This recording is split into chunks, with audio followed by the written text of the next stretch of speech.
বিসমিল্লাহির রহমানির রহিম। সকল প্রশংসা মহান রব্বুল আলামিন আল্লাহ তাআলার জন্য, যিনি আমাদের সৃষ্টি করেছেন, যিনি রিজিক দিয়েছেন আর ক্ষমা করে দিয়েছেন প্রতিদিনের ভুলগুলো। ভাই ও বোনেরা, আমাদের জীবন একটাই, এই দুনিয়া ক্ষণস্থায়ী। আজ আমরা আছি, কাল থাকবো কিনা জানি না। পৃথিবী শুধু সুখ স্বাচ্ছন্দ্যই স্থায়ী নয়। আজ ধন আছে, কাল নাও থাকতে পারে। আজ স্বাস্থ্য আছে, কাল নাও থাকতে পারে। আজ হাসি আছে, কাল কান্না হতে পারে। কিন্তু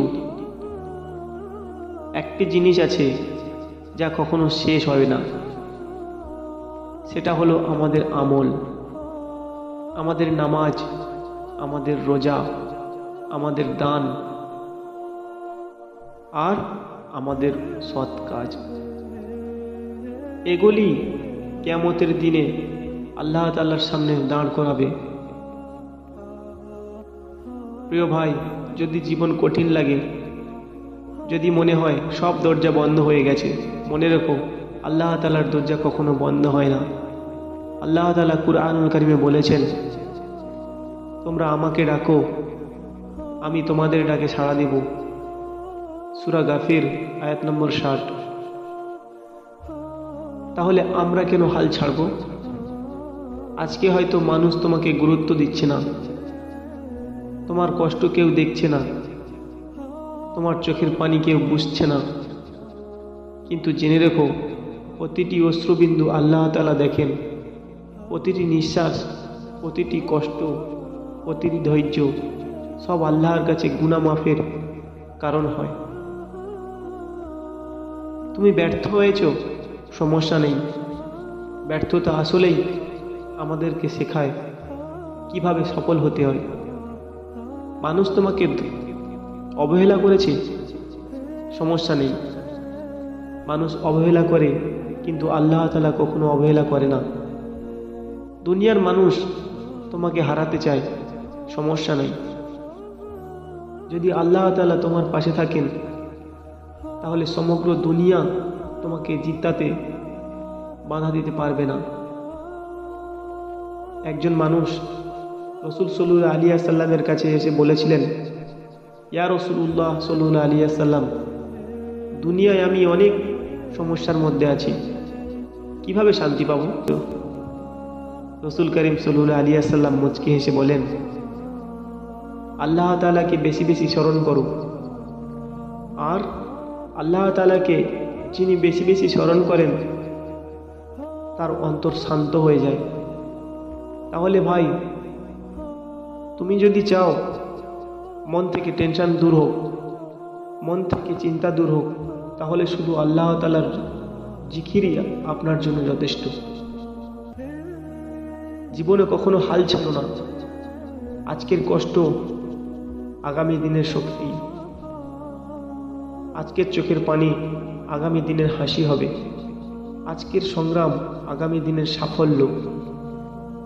তুমি যদি আল্লাহ তাআলার উপরে ভরসা রাখো, যদি 5 ওয়াক্ত নামাজ পড়ো, যদি সৎ পথে অটল থাকো, তাহলে তোমার জন্য এমন দরজা খুলে যাবে যা তুমি কল্পনাও করোনি। তাই বলি ভাই, নিজের স্বপ্নের জন্য লড়াই করো, নিজের ঈমানের জন্য দৃঢ় থাকো, আর আল্লাহ তাআলার জন্য বাঁচো, আল্লাহ তাআলার জন্য মরে যাও।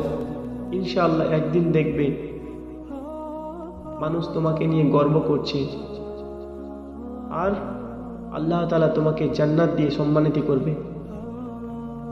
আজ আমরা দুনিয়ার পিছনে কত দৌড়াই, কত সংগ্রাম করি, কিন্তু কখনো কি ভেবে দেখেছি এই দুনিয়া আসলে আমাদের চিরস্থায়ী ঠিকানা নয়?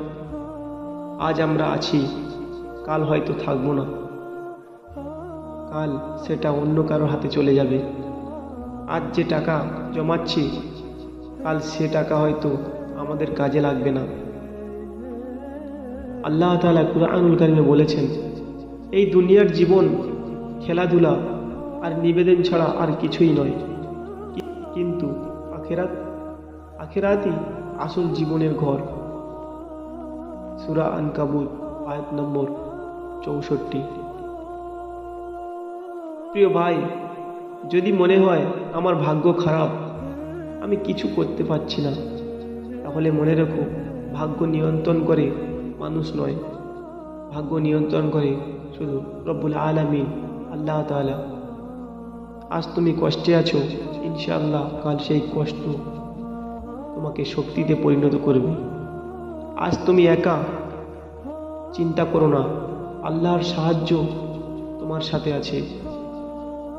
রাসূল করিম সাল্লাল্লাহু আলাইহি ওয়াসাল্লাম বলেছেন যে আল্লাহ তাআলার উপর ভরসা করে আল্লাহ তাআলা তার জন্য যথেষ্ট হয়ে যান। তুমি ব্যর্থ হয়েছো, সেটা শেষ নয়, সেটা শুরুর প্রথম ধাপ। তুমি কাঁদছো, চোখের পানি শুধু দুনিয়ার মানুষের সামনে নয়, আল্লাহ তাআলার সামনে ফেলো।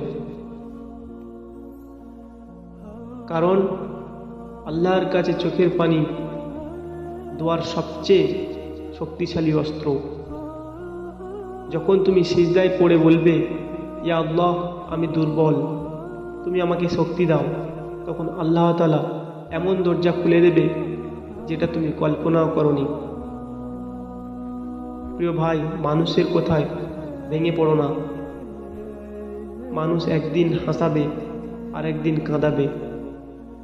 মানুষ তোমাকে আজ অবহেলা করবে, কাল তোমাকে দোয়া চাইবে, কিন্তু আল্লাহ তাআলা তিনি কখনো বদলান না। তুমি যখন পাপ করো তখনও তিনি তোমাকে রিজিক দেন, তুমি যখন ভুলে যাও তখনও তিনি তোমাকে ক্ষমা করার জন্য অপেক্ষা করেন।